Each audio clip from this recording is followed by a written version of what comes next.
Work done in terms of rectangular components. इसमें देखिए force and displacement vectors we return as, अगर force vector है, displacement भी vector है, तो दोनों को अगर रेक्टेंगुलर कंपोनेंट्स मतलब एक्स एक्सिस की डायरेक्शन में फोर्स एफ एक्स है, वाई एक्सिस की डायरेक्शन में एफ वाई है, तो F X I cap plus F Y J cap plus F Z K cap, ठीक है, ये एफ वेक्टर हो गया। और डिस्प्लेसमेंट एस वेक्टर, इसको कैसे लिखेंगे, S X I cap plus S Y J cap plus S Z K cap, इसको इस तरह से लिख दिया। तो वर्क डन किस तरह से निकलेगा, वर्क डन का formula F vector dot S vector होता है, तो F X I cap plus F Y J cap plus F Z K cap, और डॉट एस वेक्टर क्या हो जाएगा, S X I cap plus S Y J cap plus S Z K cap. I वाला I वाले में multiply के लिए हो जाएगा F X S X, Y वाला वाई वाले में मल्टीप्लाई तो एफ वाई एस वाई, और जेड वाला जेड वाले में मल्टीप्लाई तो एफ जेड एस जेड, ये हो गया।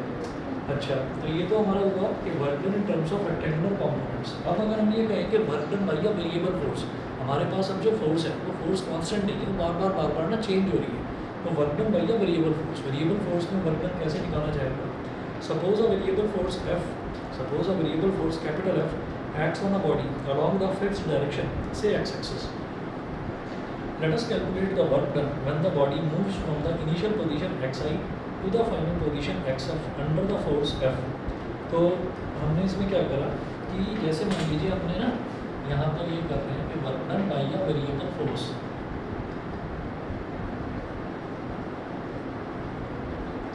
तो फोर्स जो है वो फिक्स्ड नहीं है, फोर्स बार बार वेरी कर रही है, इसी को तो बोल रहे हैं variable force, work done bye a variable force.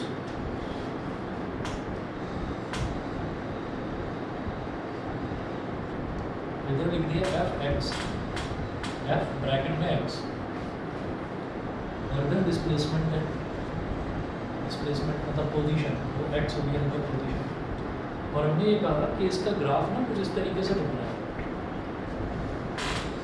ऐसे ग्राफ है, डिस्प्लेसमेंट में और फोर्स में इस तरह से ग्राफ है, मतलब जो अच्छा एफ के आगे ब्रैकेट में एक्स इस वजह से लिखा गया, मतलब जो हम फोर्स अप्लाई कर रहे हैं वो डिस्प्लेसमेंट पर डिपेंड करेगा, ठीक है। डिस्प्लेसमेंट क्या है कि जैसे जैसे आप ये देखिएगा कि जैसे जैसे हम इसको बढ़ाते जा रहे हैं, डिस्प्लेसमेंट जैसे जैसे आगे बढ़ता जा रहा है, फोर्स भी चेंज होती जा रही है, तो डिस्प्लेसमेंट के साथ फोर्स चेंज हो रही है, यानी कि force is depending upon displacement, ठीक है, डिस्प्लेसमेंट पर डिपेंड करती है। अच्छा, अब मैंने ये कहा कि इस जगह पर अगर मैंने देखा यहाँ पर शुरुआत यहाँ से हुई, तब मैंने कहा कि हमारा जो डिस्प्लेसमेंट था वो एक्स आई था, पोजीशन जो थी वो एक्स आई थी, उसके बाद फाइनल पोजीशन जो है वो थी एक्स एफ, तो इनिशियल पोजीशन और फाइनल पोजीशन ये हो गई। उसके बाद देखिएगा हमने ये कहा कि अगर अब हम वर्क डन निकालना चाहते हैं, तो वर्क डन निकालने के लिए हमें क्या करना पड़ेगा, हम ये कहेंगे कि अगर हमारे पास कोई अजीब सी शेप है, जैसे ये एक अजीब सा कर्व बन गया, अब इस कर्व के नीचे का अगर मैं एरिया निकालना चाहूँ तो एरिया निकालूंगा तो वो एरिया कोई डेफिनेट एरिया नहीं है, मतलब अगर ये स्ट्रेट लाइन होती तो मैं कहता रेक्टेंगल बन गया, अगर ये एक इंक्लाइंड लाइन होती तो मैं कहता कि चलिए उसके नीचे का कलर ट्रेपेजियम बन गया, लेकिन ऐसा कुछ दिखाई नहीं दे रहा है यहाँ पर। तो हम ये कहेंगे कि ऐसा जो अजीब सा शेप होता है उसको छोटी छोटी रेक्टेंगुलर स्ट्रिप्स में डिवाइड कर लेते हैं, एक स्ट्रिप, दूसरी स्ट्रिप, ऐसे ही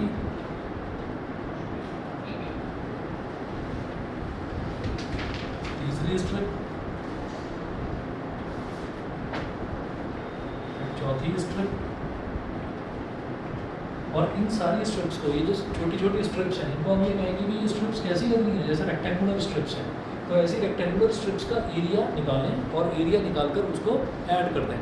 तो हम ये कहेंगे कि जब हम एरिया निकालेंगे रेक्टेंगल का एरिया निकालेंगे तो कैसे निकलेगा, हमें ये तो छोटी सी ये तो मिलेगी ब्रेथ, ये तो मिल जाएगी ब्रेथ, और ये मिल जाएगी लेंथ यानी कि वाई एक्सिस के अलाउंग वाला पैरामीटर, और वाई एक्सिस के अलाउंग वाला पैरामीटर क्या है, फोर्स, ठीक है, और ये क्या है, ये मतलब मामूली से छोटा सा डिस्प्लेसमेंट, इसका मतलब मैं फोर्स और डिस्प्लेसमेंट अगर कर रहा हूँ, अगर मैं इस रेक्टेंगल का एरिया निकाल रहा हूँ यानी कि मैं फोर्स और डिस्प्लेसमेंट ही कर रहा हूँ, ठीक है ना। रेक्टेंगल का एरिया क्या है, लेंथ, ये जो लेंथ है ये वाई एक्सिस के अलॉन्ग है यानी कि फोर्स है, और इनटू ब्रेथ, एक्स एक्सिस के अलॉन्ग है यानी कि डिस्प्लेसमेंट है। तो अगर मैं इस रेक्टेंगुलर स्ट्रिप का एरिया निकाल रहा हूँ तो मैं बेसिकली फोर्स इनटू डिस्प्लेसमेंट ही कर रहा हूँ, और फोर्स इनटू डिस्प्लेसमेंट से मेरे पास वर्क डन आ जाएगा।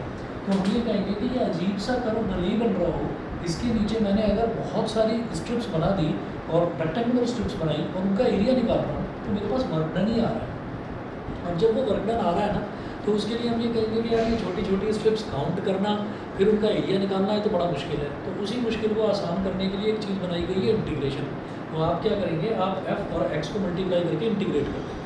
तो जब भी कभी हमारे पास वेरिएबल फोर्स आएगी तो वेरिएबल फोर्स के केस में फोर्स और डिस्प्लेसमेंट दोनों को मल्टीप्लाई करके आप इंटीग्रेट कर देंगे। ठीक है, तो देखिएगा यहाँ पर क्या है, तो लिखा है the displacement can be divided into a large number of small equal displacements delta x. तो डिस्प्लेसमेंट जितने भी हैं उनको छोटे छोटे छोटे छोटे delta x delta x delta x delta x ऐसी बहुत सारी स्ट्रिप्स में कन्वर्ट कर दिया। ठीक है, फिर है during a small displacement delta X the force F can be assumed to be constant. और छोटा सा जो डिस्प्लेसमेंट है उसमें मैं ये कहूँगा कि हाँ फोर्स जो है वो इतनी ही है। जैसे आपको एकदम से आप कहेंगे ना प्रैक्टिकली अगर आप देखें तो आप ये कहेंगे नहीं ऐसा तो नहीं, यहाँ पर तो है ये फोर्स थोड़ी सी कम है, लेकिन यहाँ पर इतना डिस्प्लेसमेंट, अगर ये इतना डिस्प्लेसमेंट डेल्टा एक्स है तो यहाँ पर ये थोड़ी सी लेंथ ऊपर जा रही है तो फोर्स ज़्यादा है। हमने कहा छोटा सा गैप है तो उस छोटे से गैप के लिए फोर्स को हम कांस्टेंट एज्यूम कर सकते हैं। ठीक है, वो चीज़ इन्होंने समझाई। So the work done is equal to, तो वर्क डन क्या हो जाएगा,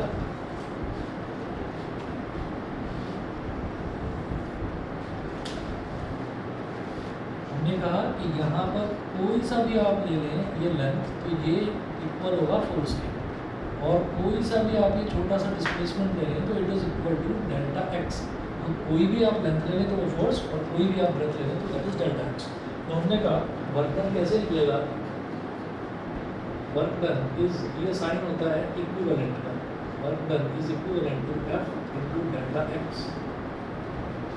तो इसको कहेंगे is equal to area of rectangle, area of rectangle A B C D.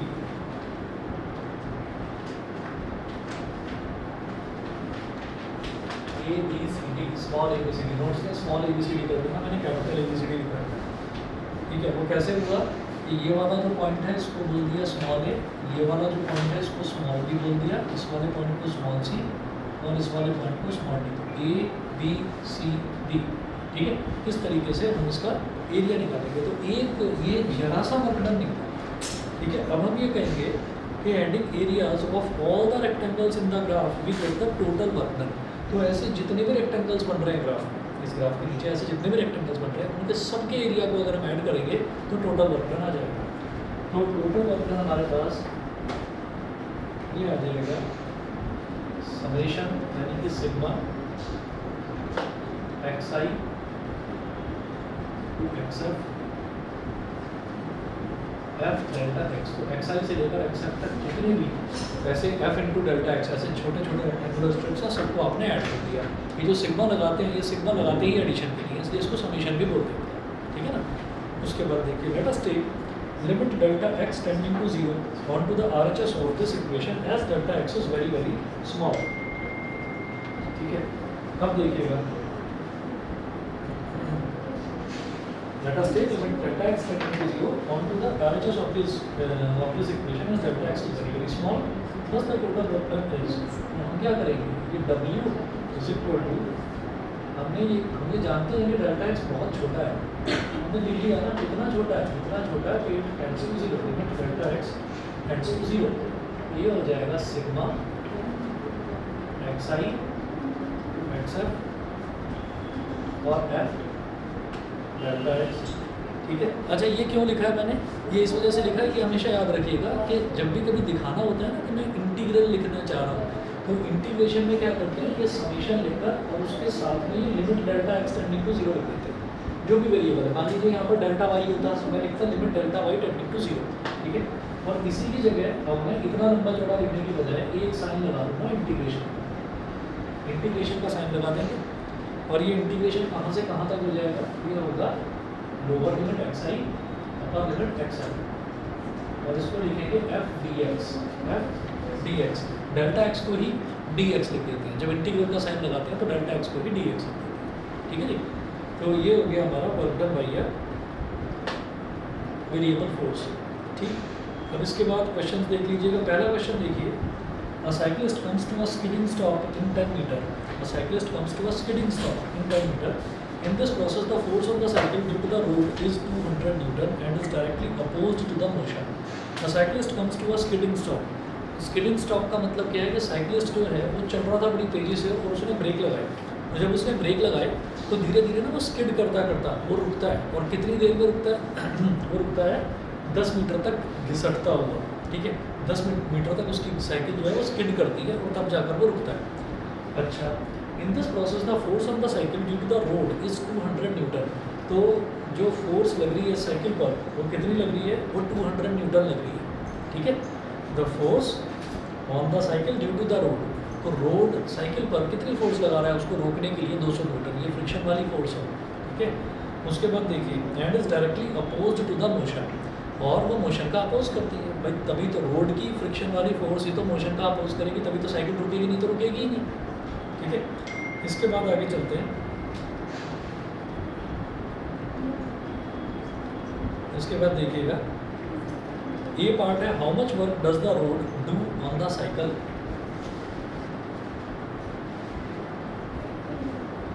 Question number 1, ये रोड है,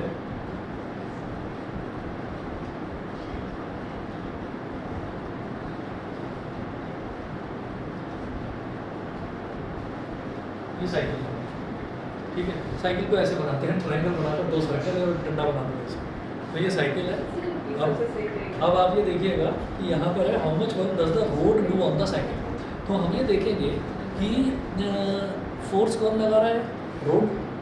how much force, how much क्या बोल रहे हैं, how much work does the road do on the cycle, तो road नहीं सुनिए, work पूछ रहे हैं, वर्क पूछ रहे हैं। अब आप वर्क की बात देखिएगा कि रोड जो है ये रोड है, रोड इस पर फोर्स लगा रही है रोकने के लिए, तो रोड साइकिल पर फोर्स लगा रही है, तो फोर्स किस डायरेक्शन में लग रहा है, फ्रिक्शनल फोर्स है, एफ स्मॉल एफ से जुड़ेंगे, वो इस डायरेक्शन में लग रहा है। मोशन इस डायरेक्शन, तो वर्क डन नेगेटिव होगा या पॉजिटिव, नेगेटिव हो जाएगा वर्क डन। फोर्स इस डायरेक्शन में लग रही है लेकिन मोशन उस डायरेक्शन में लग रहा है, तो फोर्स ऐसे और डिस्प्लेसमेंट ऐसे, तो फोर्स और डिस्प्लेसमेंट के बीच में एंगल 180 डिग्री, ठीक है। तो हम ये कहेंगे कि अगर मैं F vector dot S vector भी बोलूँ ना, ये क्या हो जाएगा, एफ एस कॉस 180, और आप लोगों को याद रखना है कि कॉस 180 की वैल्यू -1 होती है, -1 होती है, ठीक है। फोर्स कितना लगा रही है रोड उस पर, 200 न्यूटन, तो work done by the road on the cycle, work done by the road on the cycle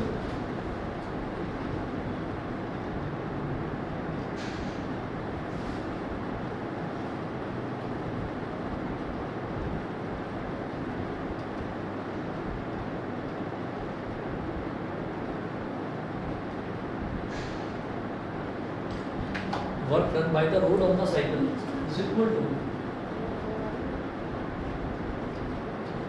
force applied, सुन लीजिए जरा, force applied work done by the road, तो वर्क कौन कर रहा है, रोड कर रही है, तो रोड जब वर्क कर रही है तो फोर्स भी तो रोड ही लगाएगी, तो force applied by road, force applied by road, Suryansh दिखाई नहीं दे रहा होगा, force applied by road on cycle, ठीक है, और multiplied by displacement of cycle, displacement of cycle, force road में आ रही है तो फोर्स तो लेंगे, जो वर्क करता है उसका तो फोर्स लेंगे कि वो कितना फोर्स लगा रहा है, ठीक है, और डिस्प्लेसमेंट किसका होगा, जिस पर वो फोर्स लगा रहा है डिस्प्लेसमेंट उसका होना चाहिए, ठीक है। तो क्या होगा, इसको लिखेंगे F vector dot S vector, ठीक है। तो एफ वेक्टर फोर्स कौन सा हो गया, जो रोड लगा रही है, रोड कितना फोर्स लगा रही है भाई 200 न्यूटन, ठीक है। अच्छा, और डिस्प्लेसमेंट कितना हो रहा है 10 मीटर, 10 मीटर में जाकर वो साइकिल रुकती है, और दोनों अपोजिटली डायरेक्टेड है, तो cos 180 डिग्री, तो 2000 इंटू -1 -2000 जूल। बताइए जी, ये क्लियर है? दोबारा बताते हैं। हम ये कहते हैं कि जब भी कभी वर्क निकाला जाता है ना, तो ये देखते हैं कि वर्क कर कौन रहा है। उन्होंने पूछा है कि आपको ये बताना है कि work done by the road बताना है आपको। तो रोड किस पर फोर्स लगा रही है, साइकिल पर फ्रिक्शनल फोर्स लगा रही है, ठीक है। तो वर्क डन तो निकालेंगे, फोर्स तो लेंगे हम रोड वाला, क्योंकि रोड फोर्स लगा रही है साइकिल पर रोकने के लिए, और डिस्प्लेसमेंट लेंगे साइकिल पर। भाई रोड जो है वो फोर्स किस पर लगा रही है, साइकिल पर ही तो लगा रही है उसको रोकने के लिए। तो ये देखेंगे कि साइकिल का डिस्प्लेसमेंट कितना होगा।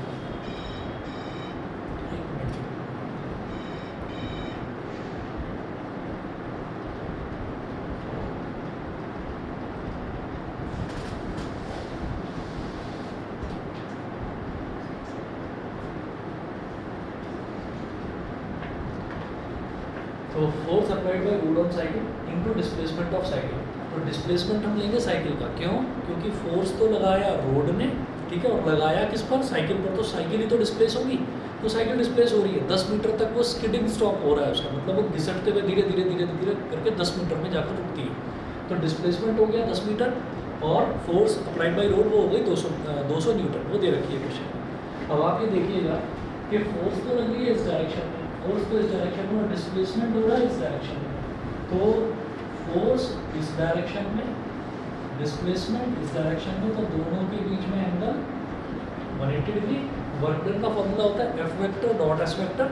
तो F vector dot S vector क्या हो जाएगा, एफ एस कॉस 180 डिग्री।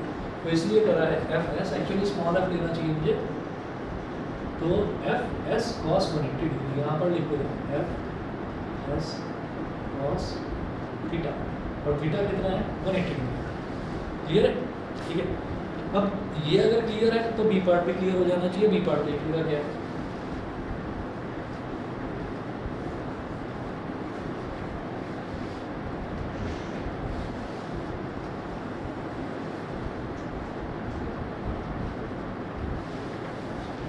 हाँ जी बी पार्ट देखिए। बी पार्ट में ये बोल रहा है how much work does the cycle do on the road. अब साइकिल जो है, साइकिल भी तो रोड को पुश कर रही है। जब हम चलते हैं तो हम क्या करते हैं, रोड को पुश करते हैं पीछे की तरफ, और उसके बदले में न्यूटन के थर्ड लॉ ऑफ मोशन के हिसाब से रोड हमें आगे पुश करती है। तो अब क्या है, क्या बोल रहे हैं, how much work does the cycle do on the road. तो साइकिल फोर्स लगा रही है, ये साइकिल कितना फोर्स लगाएगी इस पर पता नहीं कितना लगाएगी, इसको छोड़ दो। लेकिन क्या साइकिल रोड को डिस्प्लेस करा पा रही है?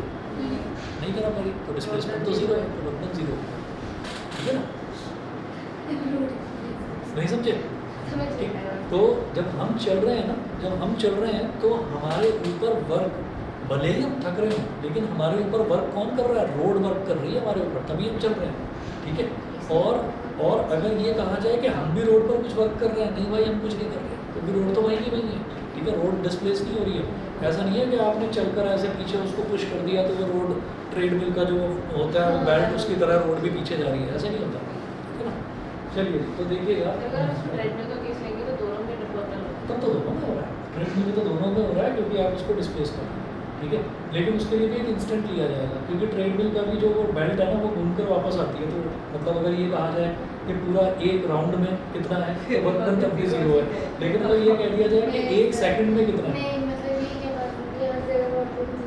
हाँ उस पर थोड़ा सा, इस पर थोड़ी सी बहस करी जा सकती है। हाँ ये देखो प्रूफ है, मेरा पसीना मेरा प्रूफ है कि भाई मैंने काम किया है, काम हमने कुछ किया, ठीक है। तो यहाँ पर लिखेंगे work done,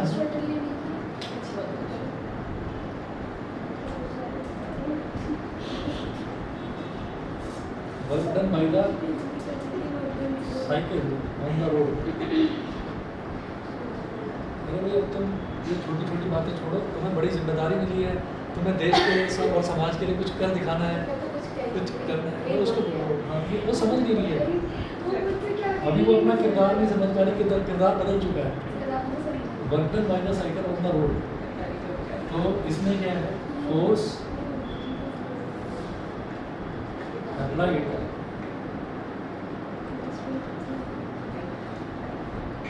applied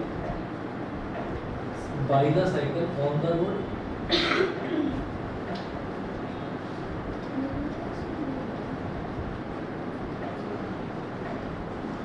or multiplied by displacement of the road.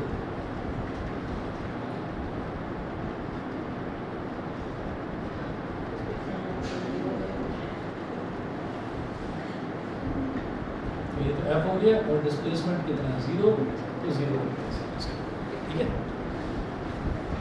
अच्छा जी, इसके बाद अगला देखिएगा, नेक्स्ट क्वेश्चन है। तो क्वेश्चन तो जरा काफ़ी लंबा लिखा हुआ है, ठीक है, और इसको भी समझते हैं पहले क्या है। देखिएगा क्या दे रखा है, a woman pushes a trunk on a railway platform which has a rough surface. तो एक वुमन है, वो एक ट्रंक है बड़ा सा जो संदूक होता है, वो उसको पुश करके ले जा रही है रेलवे प्लेटफॉर्म पर, और रेलवे प्लेटफॉर्म का सरफेस जो है वो बड़ा रफ है, ठीक है। ये उस ज़माने की बात है जब संदूकों के नीचे पहिए नहीं होते थे। आजकल तो छोटे छोटे बैग्स के नीचे भी पहिए आ रहे हैं, ठीक है। तो she supplies a force. Sir ये पंखा बंद कर दो, नहीं तो थोड़ी देर में मैं कर दूँगी, कर दो भाई, खाना ये 1 मिनट दीजिए बस।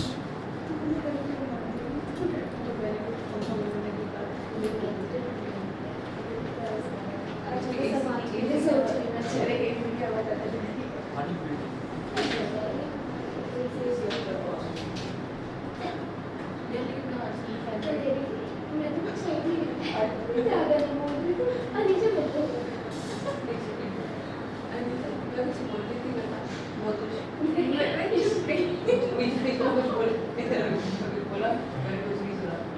सुनाई तो बोला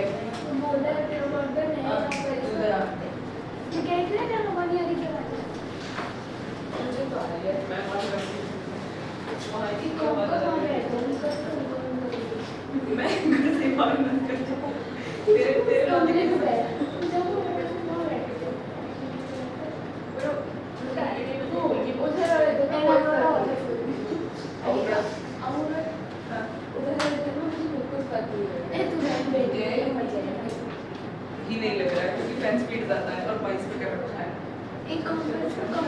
एक्चुअली इधर कम लग रहा है यार, यहाँ से ही आ रहा है। इसको फेंक ऐसा दोनों को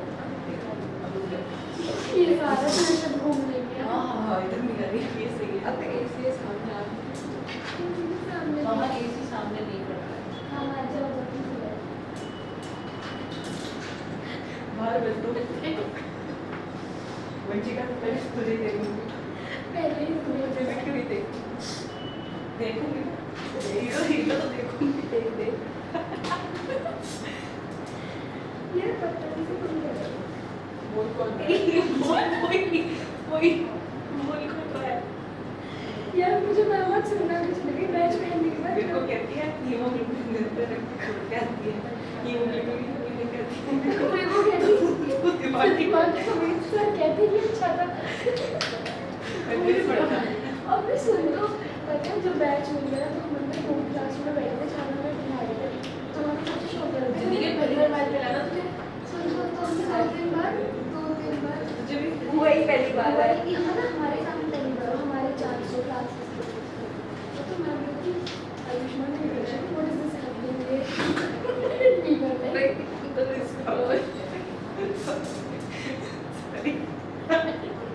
यार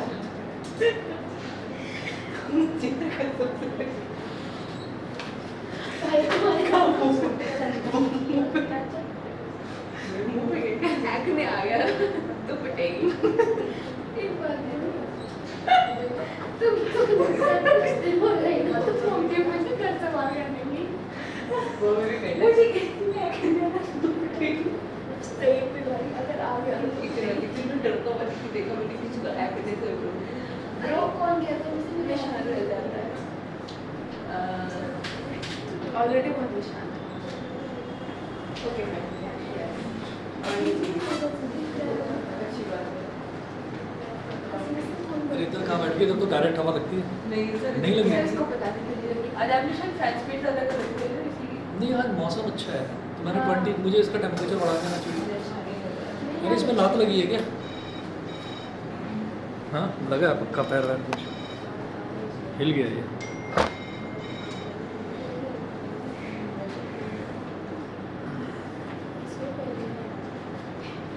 हाँ, इस ट्रंक को तो केवल थोड़ा फोल्ड कर इतना स्मूथ नहीं हाँ, है।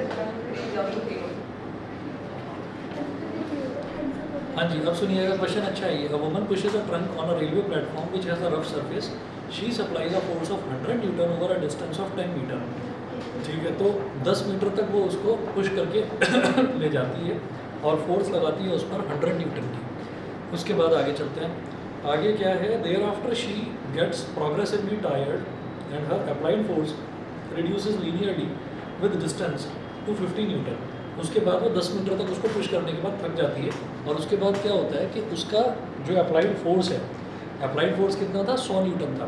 तो वो 100 न्यूटन धीरे धीरे लीनियरली डिस्टेंस के साथ साथ घटता है। लीनियरली का मतलब ग्राफ अगर बनाएंगे फोर्स में और डिस्प्लेसमेंट में तो वो लिखा है ना, force of 100 newton over a distance of 10 metre, मतलब 10 10 मीटर से ट्रैवल किया वो 100 न्यूटन वो के 100 साथ। न्यूटन पर ही करा।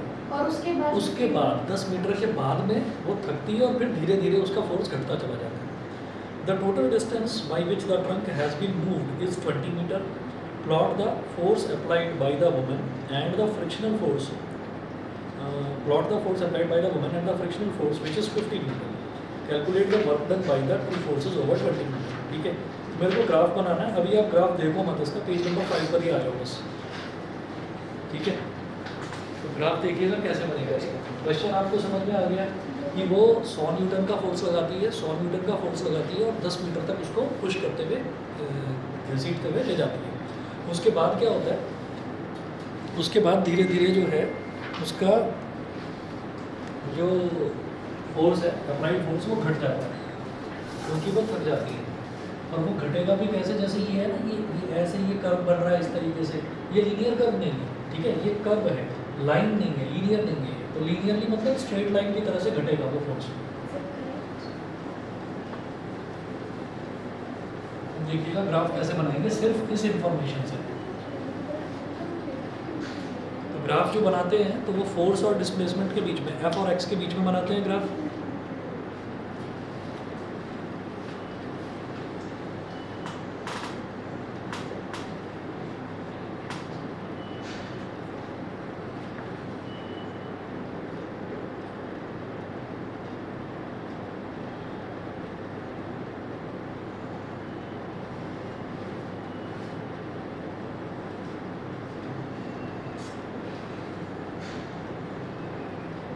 एफ ले लिया, एफ एक्स पर डिपेंड कर रहा है ये इधर, और इसको थोड़ा नीचे। A woman pushes a trunk. A woman pushes a trunk on a railway platform which has a rough surface. She supplies a force of 100 Newton over a distance of 10 metre. ठीक है, तो ये मान लीजिए कि यहाँ तक का जो डिस्टेंस है वो 10 मीटर है। तो 10 ये हो गया, और ये जो फोर्स है ये मान लीजिए ये 100 न्यूटन की फोर्स है। भाई फोर्स कहाँ पर दिखाऊंगा? वाई एक्सिस पर। डिस्प्लेसमेंट कहाँ दिखाऊंगा? एक्स एक्सिस पर। ठीक है, तो हम ये कहेंगे कि यहाँ से लेकर यहाँ तक 10 मीटर तक जो हमारा डॉटेड लाइन का मतलब है कि ये ग्राफ नहीं है, ये सिर्फ उसको दिखाने के लिए हमने बनाया है कि 10 मीटर तक फोर्स जो है वो 100 न्यूटन मेंटेन रहे, कांस्टेंट फोर्स रही 100 न्यूटन। ठीक है, she supplies a force of 100 newton over a distance of 10 metre. Thereafter she gets progressively tired and her applied force reduces linearly with distance to 50 Newton. कि उसकी जो applied force है वो फिर जो है it reduces linearly with distance to 50 newton. मतलब उसकी जो फोर्स है वो घट गई, 50 न्यूटन रह गई। तो 50 न्यूटन क्या होगा? 100 न्यूटन यहाँ लिया है तो 50 न्यूटन यहाँ होगा, आधा इसका। ठीक है, तो इसके ठीक सामने ऐसे डॉट लगा दो। She gets progressively tired and applied force reduces linearly with distance to 50 Newton. The total distance by which the trunk has been moved is 20 metre. तो ट्रंक को कितना मूव करा गया है? 20 मीटर तक मूव करा गया है। ठीक है, तो 10 मीटर तक तो कांस्टेंट फोर्स, तो अगला 10, तो ये 10 लिया है ना इतना लेंथ, तो इतना ही लेंथ यहाँ पर लेंगे 10।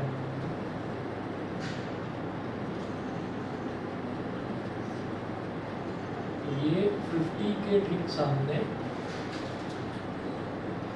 ऐसे लगा दूंगा। डॉटेड लाइन भी बना सकते हैं इस तरह से। डॉटेड लाइन का मतलब वो ग्राफ नहीं है, ग्राफ तो बोल्ड लाइन होती है वैसे। तो यहाँ से वो थकती है और अगले 10 मीटर तक उसकी फोर्स लीनियरली रिड्यूस होती है, और रिड्यूस होकर कितनी रह जाती है 50 न्यूटन। 50, ठीक है। अच्छा जी, इसके बाद है the total distance by the mechanical move is 20 metre, plot the force applied by the woman and the frictional force which is 50 newton. Frictional force which is 50 newton, तो फ्रिक्शनल फोर्स को भी हमको प्लॉट करना है, वो 50 Newton है। तो friction force जो है वो मोशन का हमेशा अपोज करती है। तो जब वो यहाँ से लेकर यहाँ तक चल रही थी तब भी 50 न्यूटन की फोर्स लग रही थी। फ्रिक्शनल फोर्स जब यहाँ से यहाँ तक चल रही थी तब भी लग रही थी, ठीक है। तो 50 न्यूटन ये है पॉजिटिव, तो 50 न्यूटन इधर नेगेटिव दिखाएंगे। नेगेटिव क्यों दिखा रहे हैं? क्योंकि फ्रिक्शन फोर्स अपोजिट डायरेक्शन में एक्ट करती है।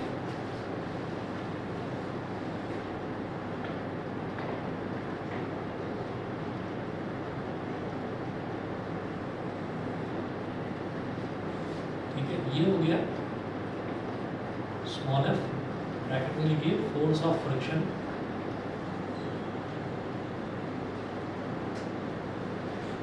और ये हमारा एफ यानी कि ऊपर वाला जो ग्राफ है that is of applied force, और जो नीचे वाला ग्राफ है इस पर स्मॉल एफ लिख दीजिए, मतलब वाई एक्सिस पर नीचे जो मैंने दिखाया है वो फोर्स ऑफ फ्रिक्शन लिखा है, ठीक है।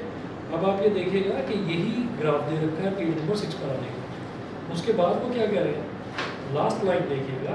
लास्ट लाइन में ये मेंशन है calculate the work done by the two forces over 20 metre, work done by the two forces over 20 metre. तो ये जो दो फोर्सेस हैं ये क्या वर्क डन कर रही हैं ये आपको बताना है 20 मीटर तक। तो एक तो अप्लाइड फोर्स क्या काम कर रही है, मतलब उस लेडी ने कितना वर्क किया वो आपको बताना है। तो हम ये कहेंगे ये एरिया निकालना है, ठीक है। तो ये जो एरिया है ये आ जाएगा work done by the lady.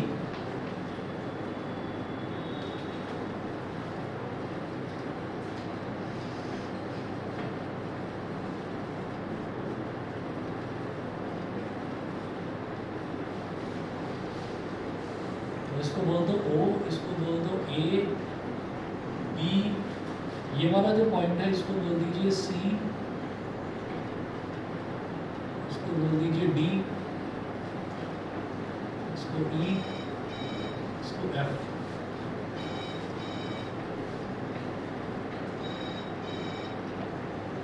तो हम ये कहेंगे work done by the lady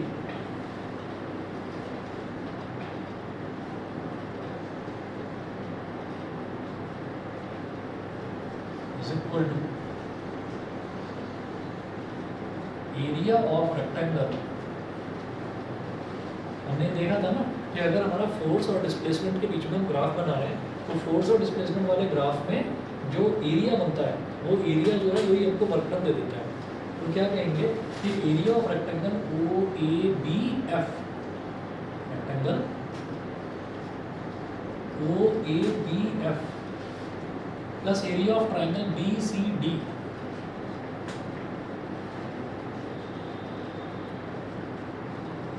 area of triangle B C D, ठीक है, plus area of rectangle F C D E,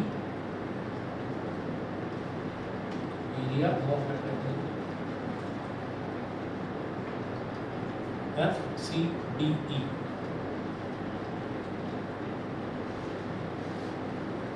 तो area of rectangle O A B F, O A B F, इसका work done कैसे निकलेगा, इसका area निकालेंगे तो O F into O A,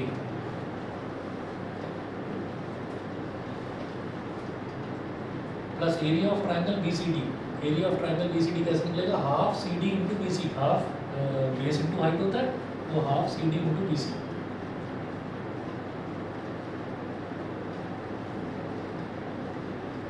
plus area of rectangle F C D E, तो F C D ई इसमें length कितनी है एफ ई और ब्रेथ कितनी है F C, F E into F C. अब ओ एफ इंटू ओ ए, तो O F कितना है यहाँ से लेकर यहाँ तक 10 और ओ ए कितना है 100, तो 10 into 100 plus half C D into B C, तो सी डी क्या है, सी डी ये भी 10 है ना, और बी सी कितना है 50, भाई 50 से 100 तक 50 तो होगा, तो हाफ 10 इंटू 50 प्लस ये वाला रेक्टेंगल, ये तो मैंने इसका निकाला ट्रायंगल का, ये रेक्टेंगल का निकाला, तो एफ सी डी ई, तो 10 into 50 length into breadth, 10 into 50, तो 10 इंटू 100 इज 1000 प्लस 225 जा 50, 25 इंटू 10 इज 250 और 10 into 50 is 500, 500 plus 250 is 750, 1750 joule. ये तो work done by the ready हुआ, ये मैंने ना उसके आंसर में लिखा हुआ नहीं है, और आंसर में दूसरा लिखा हुआ है work done by the force of friction, वो नेगेटिव वाला लिखा हुआ है, तो लिख लीजिए यही आंसर 1750। ये तो हो गया work done by the lady. उन्होंने क्वेश्चन में ये पूछा है find the work done by the two forces over 20 metre, तो work done by the force of friction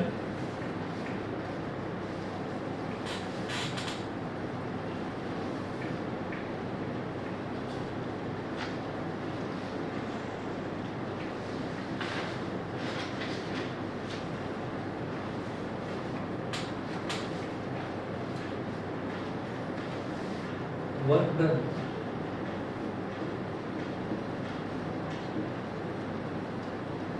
by the force of friction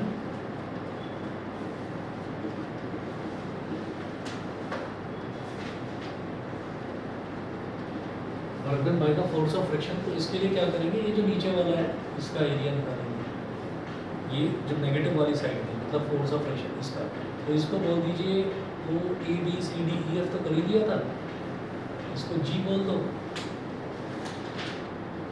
E F G H, तो ओ G H ई ये पूरा जो रेक्टेंगल है नीचे वाला इसका एरिया, तो area of rectangle O G H E. समझ में आ रहा है कि नहीं, बता दीजिए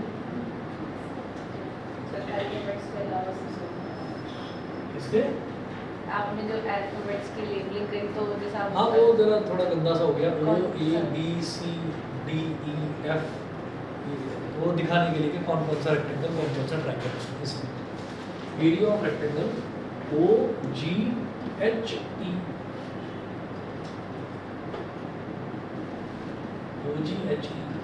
अब ओ जी ये इसका जो ब्रेथ है वो कितना हो जाएगा 50, एक्चुअली -50, और ये कितना हो जाएगा यहाँ से लेकर यहाँ तक 20, -50 इंटू 20,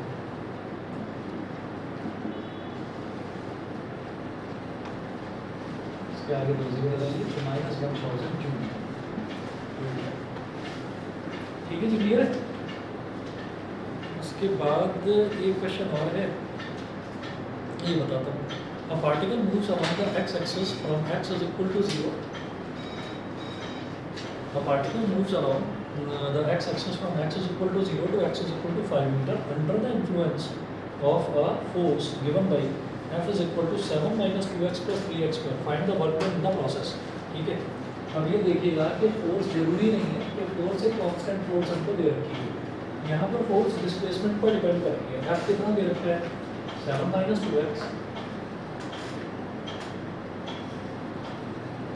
प्लस 3x स्क्वायर, मतलब अगर x हमारा 1 मीटर है तो फोर्स की वैल्यू कुछ और होगी, यहाँ पर डालेंगे 2 इंटू 1 3 इंटू 1 का स्क्वायर, तो फोर्स की वैल्यू कुछ और होगी। अगर x हमारा 2 मीटर है तो फोर्स कुछ और बढ़ चुकी होगी, x की वैल्यू 3 मीटर है तो फोर्स कुछ और बढ़ चुकी है, मतलब चेंज हो चुकी है। अब जरा देखिएगा, ये कह रहे हैं a particle moves along the x axis from x is equal to 0 to x is equal to 5 metre, तो 0 से 5 मीटर तक वो जाता है। ठीक है, तो अगर सिर्फ 0 से 5 मीटर जाता और कांस्टेंट फोर्स होती तो F इंटू 5 जो भी फोर्स है, कांस्टेंट फोर्स मान लो 200 न्यूटन होती तो 200 इंटू 5 करते 1000 आ जाता। ठीक है, लेकिन ये तो वेरिएबल है, और वेरिएबल फोर्स में क्या करते हैं इंटीग्रेशन, तो W is equal to integration F dx। ठीक है, और हमारा xi यानी कि इनिशियल जो पोजीशन है दैट इज क्या है 0 मीटर, 0 मीटर और एक्स एफ यानी कि फाइनल पोजीशन वो कितनी है f 5 newton. W is equal to, ये समझाने के लिए लिखा है, नहीं तो 0 से 5 लिखिए सीधा सीधा। तो इंटीग्रेशन 0 से 5, अब f की जगह क्या लिखेंगे 7 minus 2x plus 3x square dx। मैंने आपको बताया था इंटीग्रेशन में एक ही फॉर्मूला है जो यूज होता है, क्या x की पावर n वाला, x की पावर n इसका जो इंटीग्रेशन होता है x की पावर n dx, इसका इंटीग्रेशन होता है x की power n plus 1 upon n plus 1, ये होता है, ठीक है।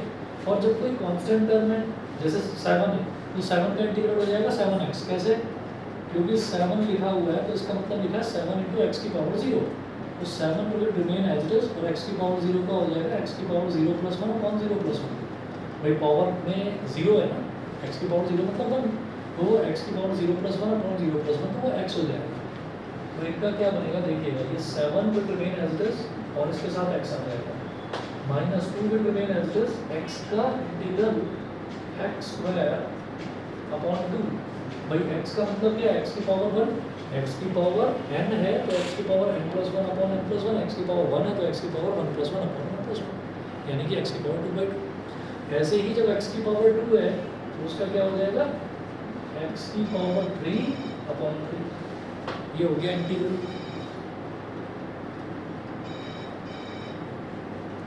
अब क्या करिए, ब्रैकेट लगाइए ऐसे, ये 3 से 3 कैंसिल, ये 2 से 2 कैंसिल और ये हो गया 0 से 5। अब क्या करेंगे, जहाँ जहाँ पर x है वहाँ पर 5 रख दीजिए, तो 7 into 5 minus 5 square plus 5 cube, ये हो गया। तो ये सबसे पहले क्या करा, अपर लिमिट रख दी, फिर माइनस पूरे एक्सप्रेशन में लोअर लिमिट रखेंगे, तो 7 इंटू 0 माइनस 0 का स्क्वायर प्लस 0 का क्यूब, तो ये तो पूरा का पूरा 0 ही हो गया ना दूसरा वाला ब्रैकेट। और ये क्या हो गया 7 5 सा 35 माइनस 5 का स्क्वायर इज 25 प्लस 5 का क्यूब इज 125, ठीक है। तो कितना हो गया 135, 135 क्यूब, ये बात कर देंगे इसको, ठीक है। देखिए ये आंसर बताइए जी, क्लियर है, ठीक है। ठीक है, तो बस यहाँ तक आप इसको कर लीजिए, ये वर्क वाला पोर्शन कंप्लीट हो गया। नेक्स्ट क्लास में फिर एनर्जी स्टार्ट करूँगा, एनर्जी फिर पावर करेंगे, ठीक है।